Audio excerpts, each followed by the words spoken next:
Bonjour Gérard Larcher. Bonjour. Merci d'avoir accepté l'invitation de BFM TV et de RMC. Vous êtes président du Sénat, évidemment, sénateur des Yvelines. On a beaucoup de sujets à voir ce matin, mais d'abord je voudrais avoir votre réaction après l'annonce de la mort de ce soldat français mort au Mali hier, un soldat issu du 1er régiment de parachutistes de Tarbes. C'est le 43e soldat mort au Sahel. La lutte contre le djihadisme, le terrorisme est à ce prix, Gérard Larcher? D'abord, m'incliner devant ce soldat qui est au service de notre pays, au service de la lutte contre le terrorisme, donc au service de la paix, a donné sa vie. Avoir une pensée pour les 42 autres soldats, pour leurs familles. Et vous savez qu'en plus, nous, au Sénat, ça nous parle extrêmement fort. Oui, parce que vous pensez Parce que je notamment pense à Jean-Marie Bockel, par exemple, et je n'ai pas pu ne pas penser à ce que nous avons essayé de partager avec lui. Se dire aussi que ce combat qui, depuis 2013, est mené, la France le mène assez seul. Heureusement, les pays G5 Sahel participent aujourd'hui de manière engagée, avec des succès réels. J'étais en février en Côte d'Ivoire, j'ai pu mesurer l'inquiétude et en même temps la volonté de combattre le terrorisme. La lutte contre le terrorisme, nous l'oublions un peu. Dans une société qui zappe souvent devant les événements, je crois que ce sacrifice de ce soldat doit nous rappeler cette exigence. On en parle beaucoup quand ça touche évidemment le territoire national, mais cette lutte contre le terrorisme, elle commence là-bas en l'occurrence. Elle est, le vrai front, il est là-bas comme il est ailleurs, et vous voyez bien que ça reste une priorité sur laquelle on parlera peut-être d'Europe. Nous avons besoin aussi de la solidarité européenne. Alors évidemment, je le disais, beaucoup de sujets. Je voudrais qu'on parle de santé publique, parce que ça, pour le coup, c'est la vie concrète des Français. Vous avez entendu les derniers chiffres, 1000 nouveaux cas de contamination, des signes de reprise de l'épidémie sur le sol français, en métropole notamment. Est-ce que, j'ai entendu les membres de votre famille politique très sévères sur la manière dont le gouvernement, l'exécutif a géré cette crise. Qu'est-ce que l'État pourrait faire de mieux aujourd'hui? Soyons concrets. Sur la gestion de la crise, il y a actuellement 2 commissions d'enquête. Il y en a une au Sénat, et naturellement, il va falloir analyser qu'est-ce qui s'est passé. Il y a des manques évidents, et le Premier ministre d'alors, Édouard Philippe, l'a reconnu. Vous pensez qu'on pouvait faire mieux? Oui, gestion des masques, gestion des tests. Nous nous comparons aussi à des pays proches comme l'Allemagne, il y a des réalités. Maintenant, empêcher en quelque sorte une résurgence d'une vague épidémique telle que nous l'avons connue, notamment dans le Grand Est, et notamment dans la région Île-de-France, et je peux vous dire que ça nous a touché, moi... Vous êtes sénateur des Yvelines. Oui, personnellement, et de gens très proches de moi. Donc c'est une réalité. Je pense que les gestes barrières, ce qui nous est demandé par l'exécutif, nous devons le mettre en œuvre. Je ne cesse de le rappeler avant chaque séance au Sénat. Eh ben, soyons concrets ce matin. Le masque est obligatoire depuis lundi dans les lieux clos. Il sera gratuit, a dit le gouvernement, pour les plus démunis. Est-ce que c'est pas contraire au principe républicain? Est-ce qu'il ne faudrait pas qu'il soit gratuit pour tout le monde en réalité? Écoutez, je crois que c'est ces débats que nous adorons dans le pays. Ce qui compte, c'est d'être efficace et qu'aucun de nos compatriotes, compatriotes ne soit exclu. Voilà pourquoi la décision d'être attentif aux plus précaires, c'est d'ailleurs une décision que par exemple la région Île-de-France et un certain nombre de communes ont pris. Allez, soyons concrets. Portons le masque, ayons des gestes barrières, ne nous associons pas à des manifestations, y compris de joie, mais qui rompent... On ne s'embrasse plus, j'ai compris. Voilà. Il n'y a pas que s'embrasser, mais il y a un certain nombre d'événements qu'on présente comme ludiques qui sont à chaque fois des mises en péril de la santé, ce qui peut se passer dans tel ou tel lieu, sur telle ou telle plage. Gérard Larcher, les médecins sont inquiets de ce qui se passe notamment à nos frontières, dans les aéroports. Ils parlent de passoires à Covid. Est-ce qu'il faudrait instaurer des tests, au fond, avant d'entrer sur le territoire? D'autres pays le font. Il n'y a pas que les médecins. D'autres pays le font, les Pays-Bas, la Norvège, la Tunisie, le Maroc. Avant d'arriver sur leur territoire, il faut se faire tester avant. Pourquoi ne pas faire la même chose à l'entrée en France? 2 questions au gouvernement, mercredi, au Sénat, sur ce sujet. Je pense qu'il est indispensable que nous sortions des propos du ministre de la Santé qui disait « nous faisons le nécessaire ». Non, nous ne faisons pas le nécessaire. Moi-même, pour avoir repris l'avion la semaine dernière et cette semaine, je peux vous dire qu'il y a des insuffisances graves. J'ai vu que vous aviez remis 50 propositions au président de la République. Parmi ces propositions, il y en a une qui a fait tilt. Vous proposez que la présidence des agences régionales de santé soit confiée aux régions. Mais ça veut dire quoi? Ça veut dire qu'à vos yeux, pendant cette crise, ces ARS, ces fameuses ARS, elles ont failli, elles n'ont pas fait le job? Le sujet, ça n'est pas de régler des comptes, mais comment on gère une crise. Comment demain on contribue à retrouver la confiance. Le sujet de la proximité est un sujet majeur pour retrouver la confiance. Il ne s'agit pas que de parler des ARS, j'y reviendrai. Donc la santé, mais il faut la gérer au plus près du terrain. La décentralisation, ce qu'on fait mieux en proximité, il faut le faire en proximité. L'Agence régionale de santé, présider son conseil d'administration, je pense que c'est le rôle d'un président de région plutôt que le rôle du préfet de région. Il faut faire confiance aux élus. On l'a bien vu dans la crise. Les régions, les départements, les communes, ils ont été au premier rang. Je le dis d'autant plus que, élu d'Île-de-France, je tiens à rendre hommage à l'ARS d'Île-de-France qui a été de très grande qualité dans cette crise. C'est dit. Je me souviens, il y a une quinzaine d'années, vous étiez ministre de l'Emploi et de l'Insertion professionnelle. Vous avez donc écouté Jean Castex hier qui présente un plan pour les jeunes. Il dit « Je vais mettre le paquet sur les jeunes ». J'ai regardé 6,5 milliards d'euros investis, une prime de 4 000 euros à l'embauche sur 2 ans. Effectivement, 300 000 contrats aidés, plus de formation, des places au service civique. Vous, l'ancien ministre de l'Emploi, est-ce que vous dites c'est pas mal, on a pris l'ampleur du truc ou au contraire, c'est pas suffisant? Il faut le faire, il fallait le faire et j'accueille ce plan, j'allais dire, avec l'envie de le soutenir. 700 000 jeunes, ça va être notre défi. Et 700 000 jeunes, ça veut dire aider à l'embauche dans les entreprises, ça veut dire renforcer les contrats d'apprentissage en nombre, les contrats de professionnalisation, les emplois aidés. Parfois, je me dis, on les a supprimés bien vite en 2017. Moi, je me souviens que certains de vos amis disaient, quand la gauche faisait des contrats aidés, disaient, mais c'est des voies de garage, ça coûte un argent fou, ça ne sert à rien. J'ai un souvenir que Borloo et moi-même, avec le soutien de Jacques Chirac, à un moment difficile pour l'emploi, nous étions en 2004, et le contrat aidé a été un moyen de ne pas laisser sur le bord de la route des jeunes. Notre défi à la rentrée, c'est ces 700 000 jeunes, ces diplômés qui ne trouveront pas d'emploi, ces jeunes qui vont sortir de formation d'alternance, et ces jeunes aussi, et en même temps, l'afflux vers l'université, sur lequel nous sommes extrêmement attentifs pour que les conditions de formation soient de qualité. Donc sur l'emploi, vous dites plutôt c'est pas mal. Le plan de relance à 100 milliards d'euros, dont 40 milliards pour l'industrie et une vingtaine de milliards pour baisser les impôts. Je me suis dit en voyant ça, je me suis dit mais au fond si la droite était au pouvoir, elle ferait exactement la même chose. Écoutez, je pense que on a un gouvernement qui majoritairement se situe au centre et au centre droit, n'en déplaise aux quelques élus issus de la gauche qui demeurent dans ce gouvernement. Et pourtant vous êtes très critique. Et est-ce que depuis 3 ans on a mené une politique de droite? Je vous réponds non. Sur des sujets aussi importants. Je me rappelle des conclusions du rapporteur général du budget. On est fin 2019 au moment du vote du budget. Il dit: vous n'avez pas réduit la dépense publique. Vous n'avez pas réduit l'endettement. S'il survient une difficulté, nous serons à ce moment-là, nous en très grande difficulté. Qu'est-ce qui se passe avec la crise du coronavirus? Nous avons une Allemagne qui a un taux d'endettement de 60 quand le nôtre est de 100. Ils sont en capacité de mettre 2 fois plus dans le plan de relance. En matière régalienne, est-ce que c'est la politique d'un gouvernement de droite, ce que nous assistons? Est-ce que c'est être de droite que de qualifier d'incivilité l'assassinat de Bayonne et celui d'Agen? Pour ceux qui nous regardent, il faut savoir de quoi vous parlez. Vous parlez des propos du président de la République qui, effectivement, à propos de faits extrêmement graves et de décès, de morts en l'occurrence, a parlé d'incivilité. Je vais vous poser la question franchement. Sur ce terrain de l'incivilité, de l'insécurité, vous considérez que Emmanuel Macron n'est pas à la hauteur? Nos chiffres sont assez dramatiques par rapport aux autres pays européens. Il faut qu'on en finisse avec les zones de non-droit. Il faut qu'on en finisse avec le sentiment d'impunité. Je le dis, moi qui suis quelqu'un très attaché à la question impunité, sociale. Le mot est très fort. Oui, il y a des moments où le sentiment d'impunité est fort, et je dois dire que c'est un sujet auquel nous devrons nous attaquer collectivement. Je le disais hier au ministre de l'Intérieur que je rencontrais au moment même où nous échangions sur ce qui s'était passé à Nice. On aurait pu dire il y a quelques semaines à Dijon.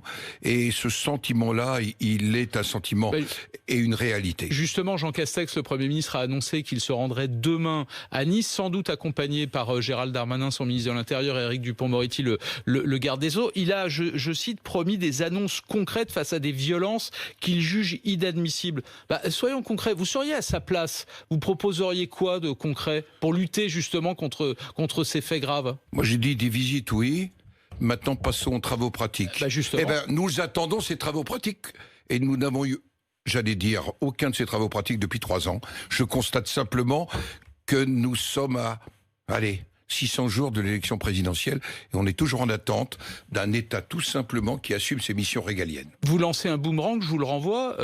Qu'est-ce que la droite a fait pendant ces 3 années-là pour préparer notamment le terrain pour 2022 sur ces questions? Qu'est-ce que votre famille politique propose de différent, de mieux que ce qui est fait actuellement sur ce terrain-là, sur la sécurité? Notre approche de la relation, par exemple, avec les forces de police et de gendarmerie. Je vous renvoie à un rapport, le rapport fait par celui qui vient de devenir maire de Metz.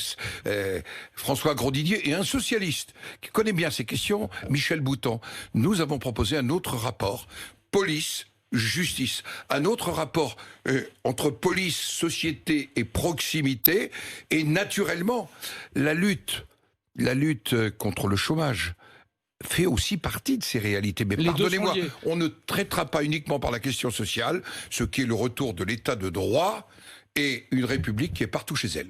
Non, mais j'insiste sur ce que la droite propose, parce que c'est important. Je vous ai donné un exemple. Vous allez lire le rapport Grosdidier et vous verrez les propositions qui sont faites concrètement. Vous verrez un certain nombre de propositions qui ont été faites par notre commission des lois en matière de justice. Autre question régalienne, la question migratoire. Il faudra bien qu'elle soit gérée. Voilà pourquoi j'ai dit à Jean Castex, pour lequel on a plutôt une sympathie naturelle, d'abord parce qu'on s'est bien connus dans une vie antérieure, et on lui dit maintenant aux travaux pratiques. Justement, tiens, un autre sujet. En septembre, le gouvernement a proposé, va présenter plutôt un projet de loi sur le séparatisme, qui sera débattu d'ailleurs au Parlement. Et il se trouve qu'il y a un rapport du Sénat qui a présenté une quarantaine de mesures pour combattre la menace islamiste. Je l'ai lu, votre rapport. Ce rapport. J'ai lu interdire des prédicateurs, mieux surveiller certaines écoles, des associations, des clubs. Et puis quand j'ai eu fini de lire, je me suis dit, mais au fond, tout ce que vous suggérez, c'est bien, mais ça existe déjà. Tout est déjà d'une certaine manière dans la loi, peut-être pas appliqué, ou pas suffisamment, mais il n'y a pas de nouveau dans tout ça. Écoutez, appliquer la loi, c'est d'abord la première mission d'un exécutif et d'un gouvernement. Il se trouve que l'an dernier, avec Marcel Gauchet, nous avons fait un travail sur la loi de 1905. Il a été remis... Chercheur, intellectuel. Oui, chercheur, un intellectuel, un philosophe. Et hier, je l'ai remis au ministre de l'Intérieur parce que je lui ai dit que c'est un sujet sur lequel le Sénat serait intraitable. Pas simplement vis-à-vis d'une religion, de la conception que nous avons de la laïcité. Cette conception de la laïcité, elle est sur un vieux principe d'Aristide Briand. La loi doit protéger la foi tant que la foi n'entend pas dire la loi. Autour de ce principe, on verra aussi des propositions concrètes. Ces propositions concrètes, nous avons besoin du fait religieux dans la cohésion d'une république, mais c'est la loi qui doit primer par-dessus tout. Vous parliez, Gérard Larcher, il y a un instant de Jean Castex. Vous aviez raison de dire qu'il était issu de vos rangs. C'est un élu local, il est plutôt de droite. Il se présente comme le Premier ministre des territoires. Ça doit vous faire plaisir, à vous, le président de la Chambre des territoires. Et pourtant, quand il vient présenter son discours de politique générale, vous votez pas la confiance. J'avoue que pour ceux qui regardent la politique d'un peu plus loin que nous, c'est difficile à comprendre. D'abord, nous n'avons pas été sollicités pour voter la confiance au Sénat. Nous avons entendu l'engagement du Premier ministre, notamment de reprendre les 50 propositions que vous évoquiez pour la décentralisation, la déconcentration. Et ces 50 propositions, d'ailleurs, elles ne sont pas simplement de la majorité sénatoriale. Elles sont des propositions qui ont été construites avec l'ensemble des groupes du Sénat.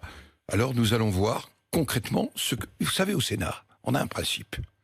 Jamais oui par discipline, jamais non par dogmatisme. Ce qui est bon pour la France.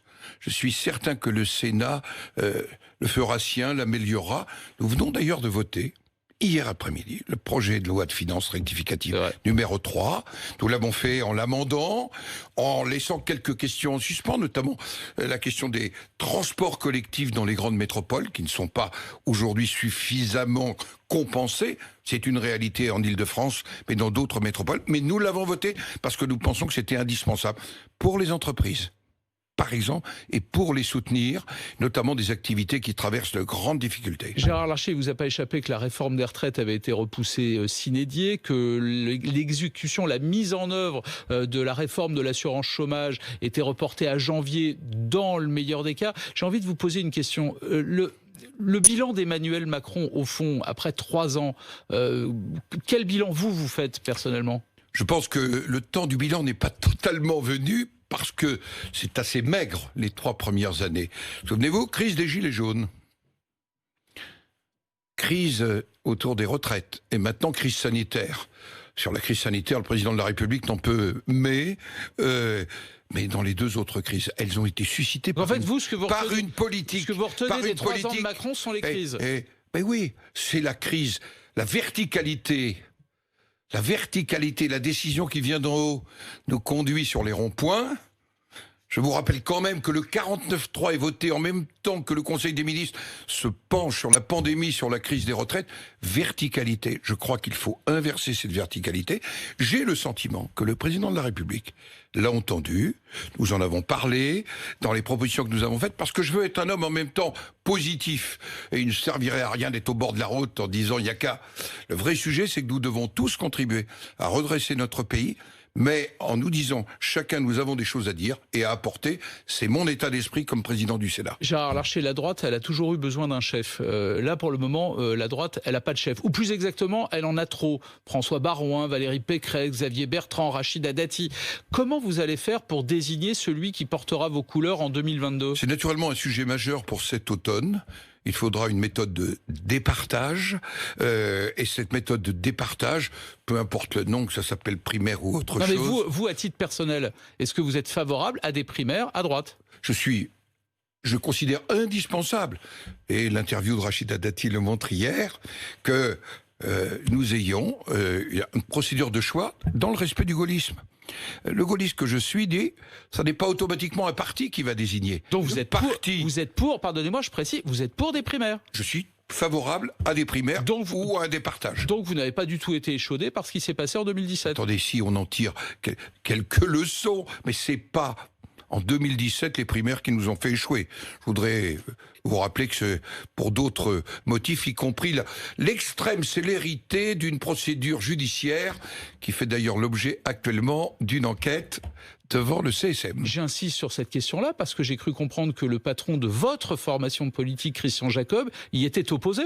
Oui, et moi je pense que sans méthode de départage, nous ne pourrons pas, j'allais dire, soutenir celui ou celle qui aura incarné nos valeurs. Je ne me résous pas à un deuxième tour qui se jouerait aujourd'hui entre le président Macron et Marine Le Pen. Je pense que nous devons occuper un espace d'alternance. La même question est posée chez les socialistes. Nous sommes le premier parti politique territorial avec nos amis et alliés du centre et divers indépendants. Eh bien, comment le premier parti territorial n'aurait pas un candidat ? Dans tous les noms que j'ai cités, c'est un peu tôt pour vous poser la question, mais il y en a un qui a vos faveurs, votre Je ne suis pas dans l'état de désigner des faveurs. Je connais les qualités de ceux qui sont éventuellement des candidats. Il faut que nous en ayons un ou une, et ensuite proposer aux Français une alternative. En tout cas, je retiens que vous êtes pour des primaires. Il y a des sénatoriales au mois de septembre. On renouvelle le Sénat pour moitié. C'est pas le cas de votre fauteuil dans les Yvelines. Est-ce que juste une info ? C'est le cas du fauteuil du président. Absolument. Puisque tous les 3 ans... Et donc ma question, vous la connaissez. Vous serez candidat à votre propre succession à la présidence du Sénat ? Je serai candidat. Deuxième information. Je voudrais qu'on parle de quelqu'un que vous connaissez bien, Gérald Darmanin. Vous citiez son nom il y a quelques instants. Il fait l'objet d'une plainte pour viol présumé, d'une instruction judiciaire. La question, au fond, elle est assez simple. Est-ce qu'il a le droit, selon vous, à la présomption d'innocence ? Et la question subsidiaire, est-ce qu'il peut occuper sereinement son poste de ministre de l'Intérieur ? Le droit, bien sûr.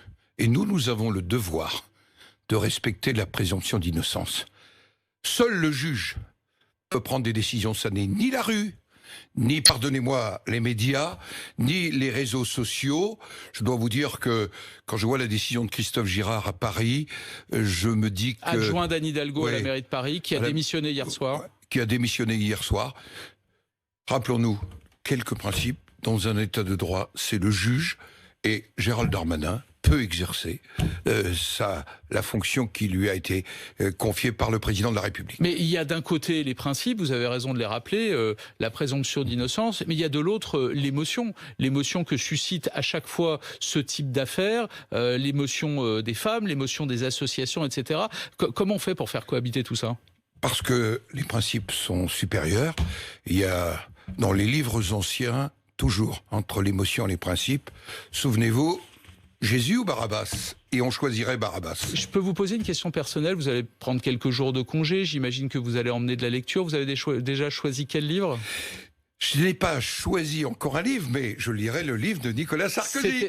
C'était ma question. Il fait des livres à intervalles réguliers. À votre avis, c'est juste la volonté de laisser une trace ou c'est peut-être préparer une forme de retour? On a l'impression qu'à droite, il est là, c'est la statue du commandeur, il surplombe un peu votre famille politique. Nicolas Sarkozy, c'est une somme d'expérience.